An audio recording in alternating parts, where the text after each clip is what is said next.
Hi everyone. So we're experimenting with the Jeff Lawton / Berkeley 18-day hot compost method. On this farm, on our own farm, we don't really have a whole lot of brown material, especially this time of year. However, our neighbor who lives over the hill mucked out his barn. Of course, they used a bobcat. They mucked out his barn, and about 20 bucket loads of hay, rotted hay, animal manures. You know, when the lambs and the goats are giving birth, they go in the barn, so there's all kind of placenta-y and poopy and pee-pee goodness in this mix. And so what I'm going to do, or what I've done to this point, is I've started layering in another waste product from another neighbor of ours. They raise crickets, and as you can see by the little cartons here, these are like a 24-pack egg carton.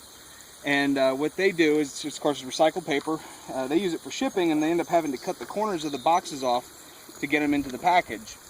And so I got to thinking, if you know, because I think there's not enough carbon in the mix as it sits, and it's rotten pretty good just on its own, but it's very smelly. It's very sour smelling, very hot smelling, nitrogen-y.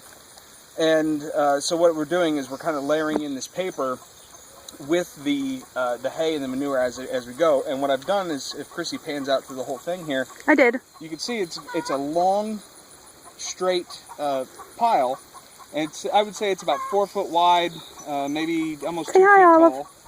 And what I'm going to do from this point is, because I'm adding